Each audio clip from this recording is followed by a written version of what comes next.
Hi everybody, welcome back to Principles in Curriculum Design. My name's Alex Ford, I'm a Schools History Project Fellow and PGCE tutor at Leeds Trinity University. In the last session, we were looking at curriculum and a particular extreme in curriculum thinking, which I termed the traditional curriculum. Today, we're going to be moving on to think about the progressive response to that and what we're going to term another extreme, the progressive curriculum. We'll also have a think about some other ways of curriculum thinking too. As ever, there is a pack to go with this session and a bibliography at the end. You'll find a link to the pack down in the links below this video.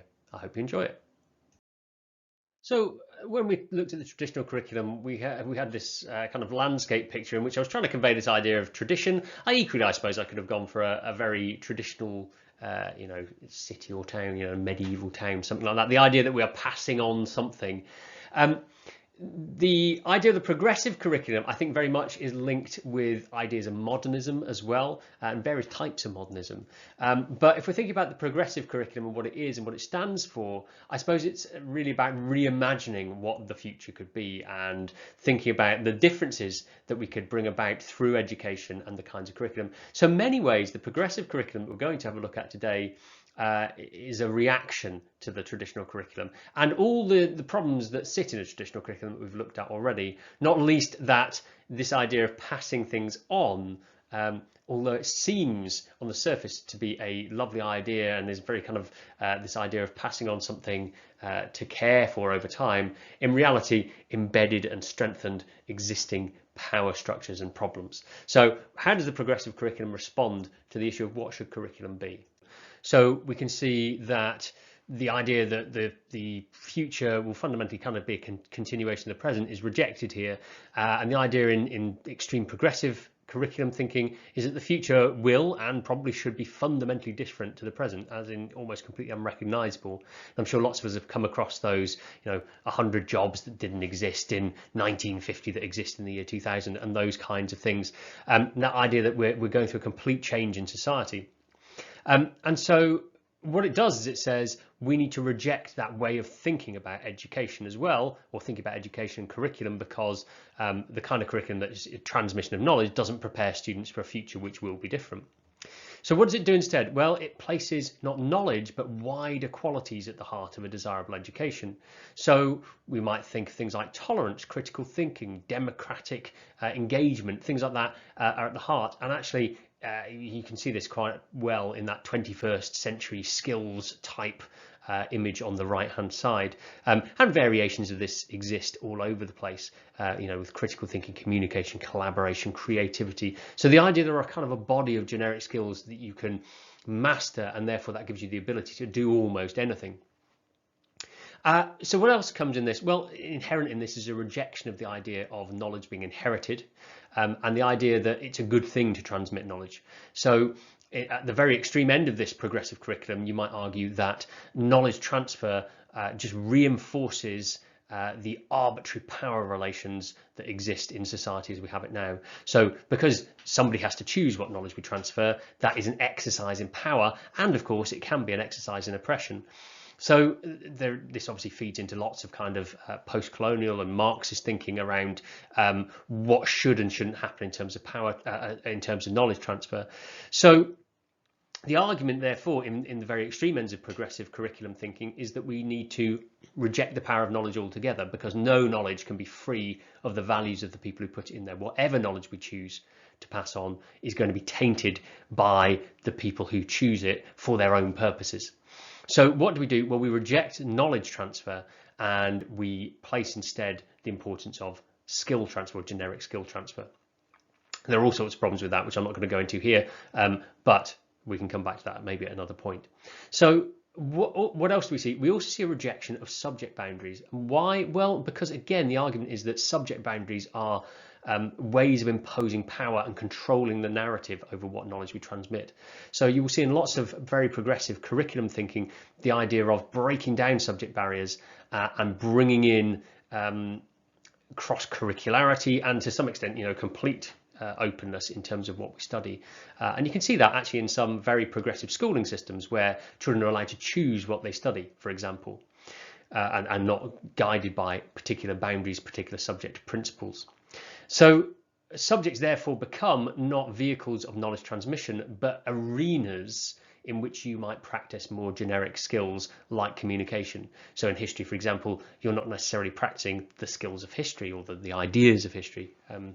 Problematic use of skills, but what you're practicing is the skill of communication, the skill of research, the skill of collaboration, the skill of critical thinking, and you just happen to be doing that with some history-based content. What else could we say about progressive curricula? Well, they tend to be based, and they actually come out of lots of child-centered psychology. So what's really interesting, because the current knowledge movement seems to have laid claim to the idea of research as being research-led, knowledge-led, research-led curricula, whereas actually the whole progressive curriculum comes out of, or the kind of label of progressive curriculum is often very closely associated with early research into children and how children think and how children's brains operate.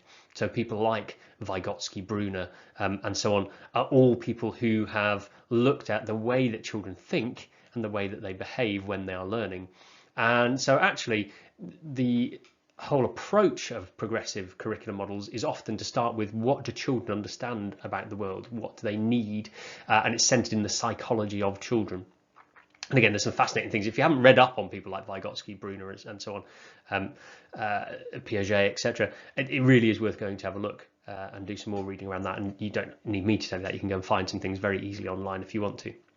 So it's rooted in that, and it's about saying what do children need, because the idea of knowledge transfer is less important. We also see in progressive curriculum models that the choice of content is given less priority. So although the idea is that content is an exercise in power, beyond saying, well, let's move beyond that by focusing on these broad skills, the choice of content is less important. So we lead towards things like modularity. You may maybe study this thing for now, and then you come back and you study something completely different. And there's not necessarily a connection, a sequence between the content you study. The sequencing comes in the skills that you build up over time.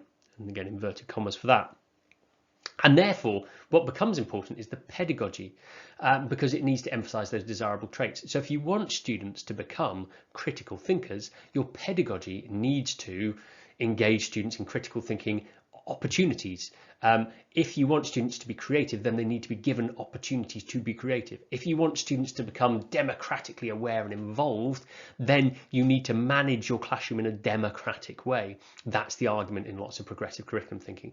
So whereas the knowledge curriculum focused on the content primarily and cared less about how you got that across, therefore input recall type pedagogies were default, the progressive type curricular thinking tends to prioritize how we transmit the skills, and the knowledge becomes secondary. It becomes something that is, it might be important to some degree, but it's not the be all and end all of what you are attempting in there.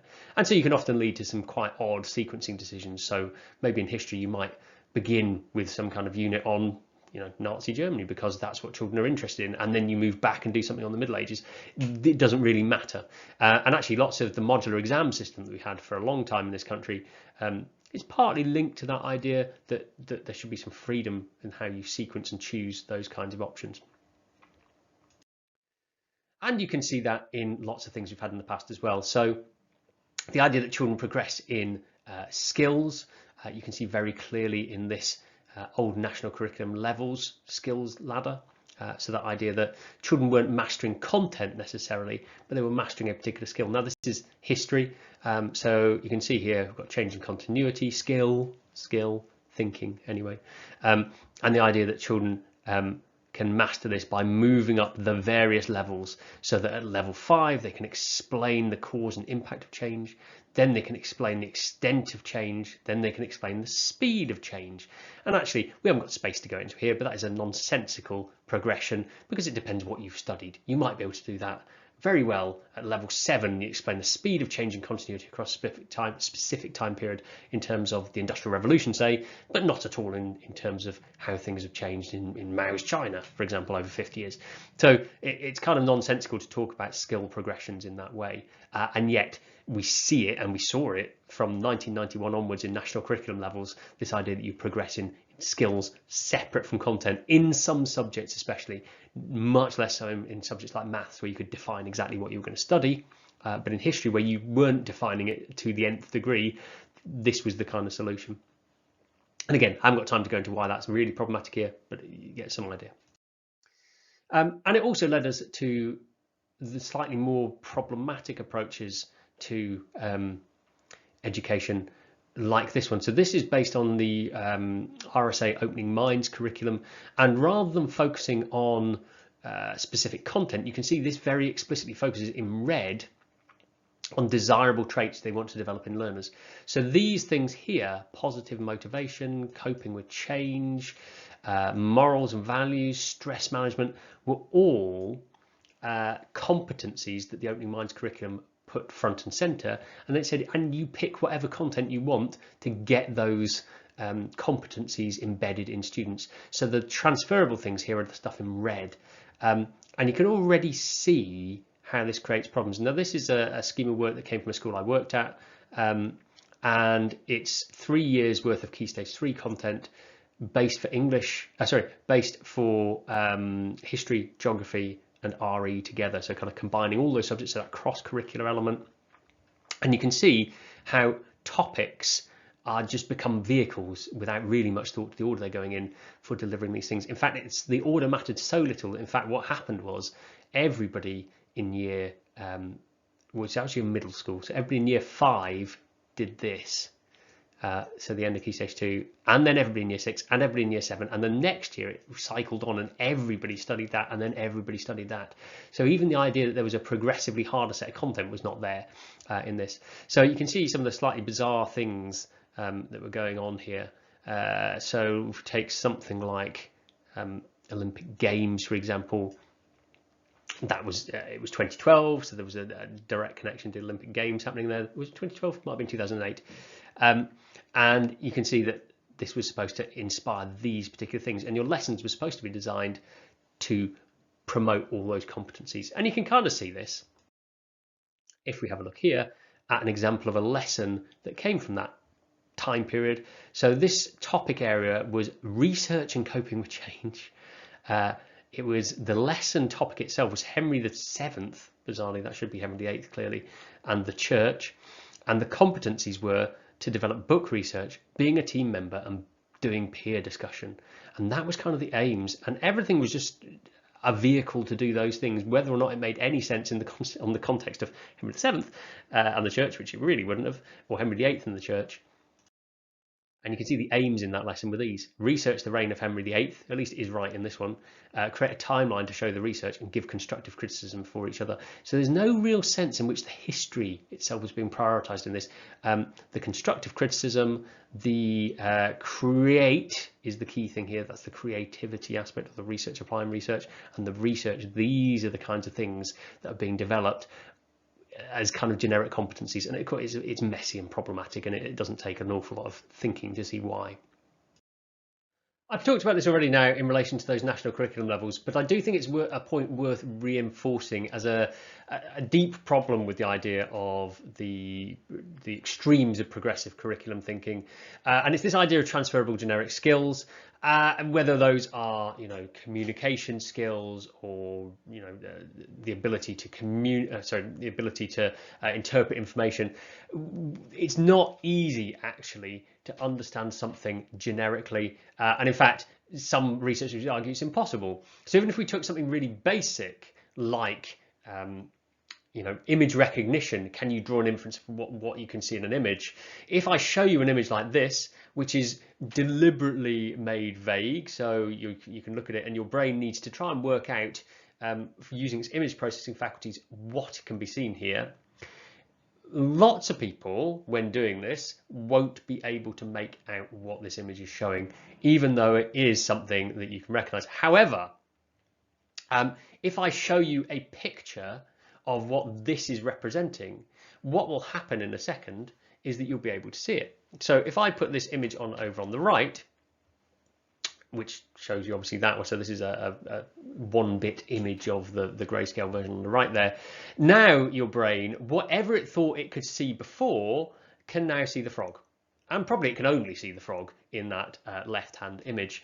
And this is really interesting because what's happening is the new knowledge that's been given to you through that image has actually caused your brain to reprogram itself, and it's now using that knowledge to make sense of the image on the left. And this is where the generic skills argument really breaks down, because actually most of what we think about as a skill is an accumulation of knowledge. So even if we think about something broad like the ability to drive as a skill, it's actually made up of a whole range of individual bits of knowledge. The knowledge of how long it will take to get between 2 points, the knowledge of how hard to press on a brake pedal to enact an appropriate stop to a junction. Now, I'm really simplifying that, but the point is there. You don't learn driving as a whole. You don't just throw in, you learn it in parts, and it's quite complicated, but you do learn it in parts and building up knowledge over time. And we're going to have a look at one more example of that as well. So I just want to illustrate that again, coming back to these generic skills, this idea that maybe you could read for understanding just by having developed a whole set of reading skills that operate outside of your knowledge. And this is a nice challenge. So you can find this in the pack that I've linked down below. Have a read through this little scene, and it's a scene set, the information I've given you above, a scene set at a drinking party in an Apache home in the mid-1980s, with 9 male guests, including 2 people who are the focus of this piece, Nathan and Mohan, his brother-in-law. So these are the 2 main characters, and Mohan is stood there in the corner out of the way. Now this scene actually comes from a book by Patty Limerick, which is referenced at the bottom.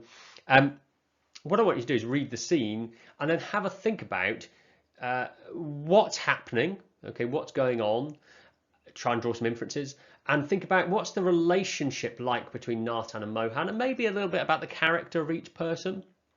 So have a little think about that, see what you can come up with. It's worth pausing me at this point and seeing really just from using your reading inference skills what you come up with by doing that exercise. Right, hopefully you've had a chance to do that. What I'm going to do now is go on and talk a little bit about how it's very hard to do this. So when I do this with people, mostly what they will say is that there is your 2 characters, Nathan and Mohan, are obviously at a party. Mohan's not really enjoying it. Nathan is a little bit of a overbearing character. Mohan is a bit more reserved. Nathan is treating Mohan pretty badly. He's maybe humiliating him. He's maybe pushing himself into the conversation when he's not wanted. And that the 2 really don't get on very well. That's how most people read this scene. And the point, I suppose, here in a more complex example than the last one I gave you is that if that's what you think is happening, you've really misunderstood this, and that's not your fault. It's because you don't have the background knowledge to make sense of this scene. And so if I start feeding in some knowledge, you'll start to see how the shift happens here. So the first bit of knowledge I might put in here is that in an Apache town like this one, in an Apache community, in the mid-1980s, there is, first of all, a lot of unemployment.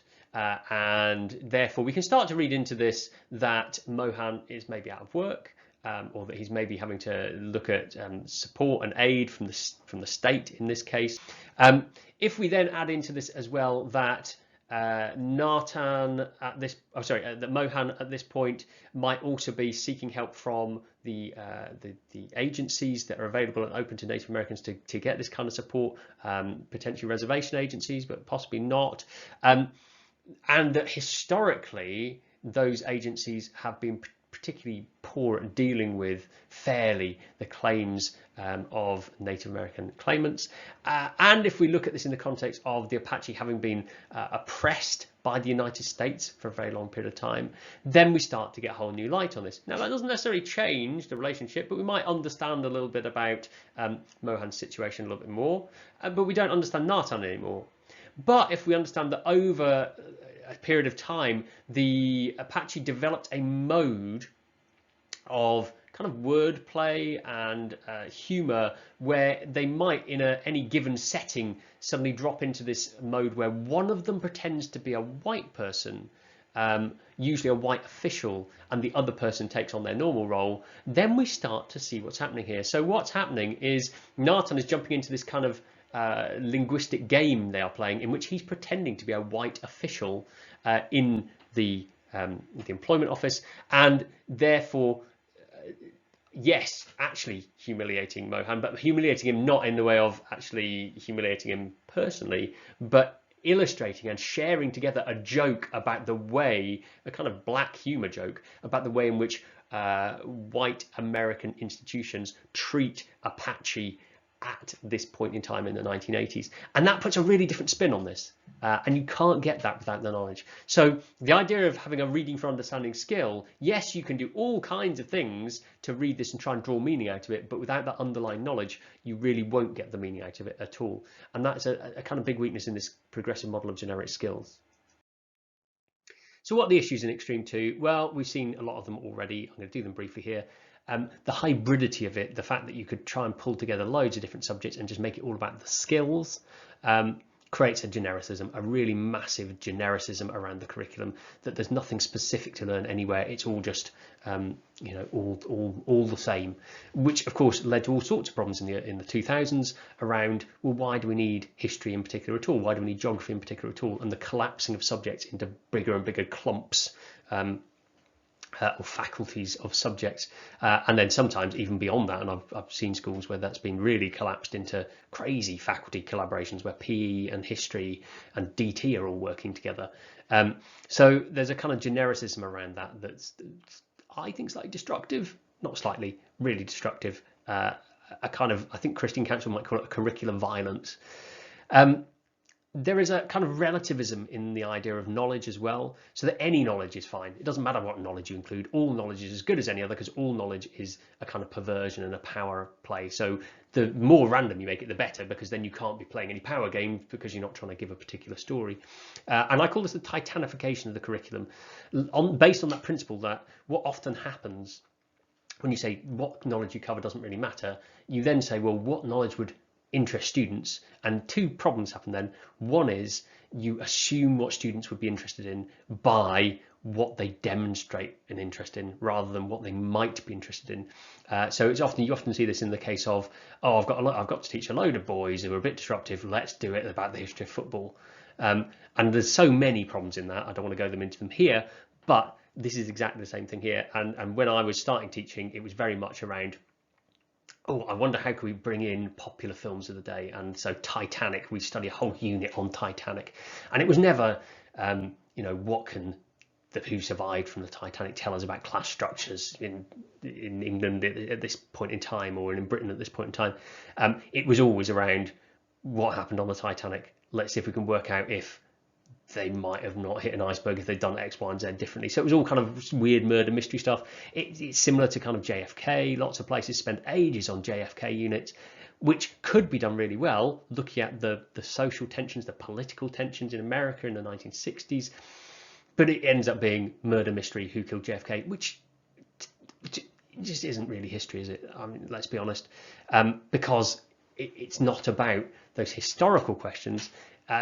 That's actually a legal question, and it gets into an entirely different line, and it usually results in wild conspiracy theories with a very little reference to the actual evidence anyway, and that's before we talk about whether it's appropriate.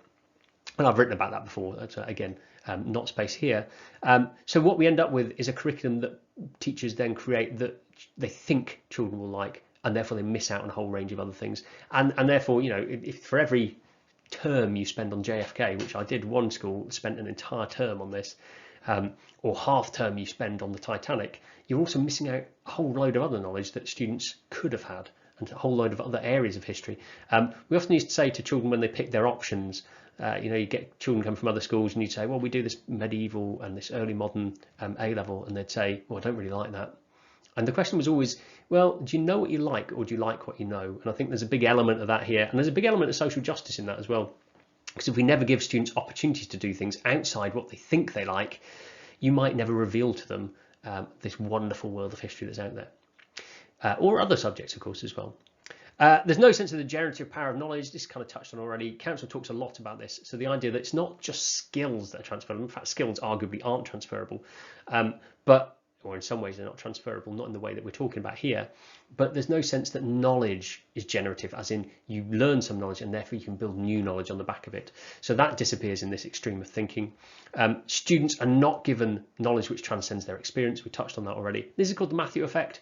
It's that idea that to those that have will be given in abundance, to those that don't have, even what they do have will be taken away. It's that kind of idea that if you already know some things, you can know more. And if you don't already know things, then you're not given anything outside your experience. And this is incredibly problematic in schools with low socioeconomic status intakes, where there's often an assumption that what they need is something that is related to their experience now, rather than something that can take them outside that experience as well. And there's no reason to say they shouldn't have things that relate to their experience, absolutely. But if that's all they get, actually we limit them and we give them a different diet to what people in other circumstances get. And pedagogy and curriculum content become confused. So what we end up seeing is a lot of that problem that we saw in Ofsted in 2008 and prior of confusing engagement with learning. So if students are engaged and involved and the pedagogy looks good, then the learning must be good. Whereas actually, we're not asking the question, what are they learning? Are they learning something worthwhile? And that question was really absent in a lot of curriculum thinking, I think, in the early 2000s. Not everywhere, but in a lot of places it was. And again, Hurst and Peters give a nice summary of this from the 1970s. So obviously it's not talking about this period, but a different period of the same debate.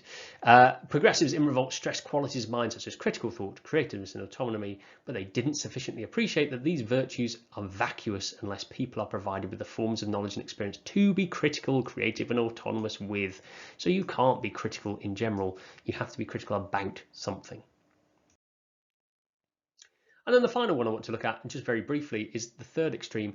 And I'm calling this the instrumentalist curriculum in inverted commas because it's not really a curriculum at all. And this takes the view that education mainly serves external purposes, i.e. getting students into employment, getting them into further education, getting them exam results. And it serves institutional ends rather than ends for the pupils. So that might be getting the results for the school right. Have we got the right results to get a good outcome in Ofsted inspections or to look good in the league tables? And this is where we see all kinds of problems to serve those ends, like people entering students for European computer driving license until that was kind of pushed out of the way.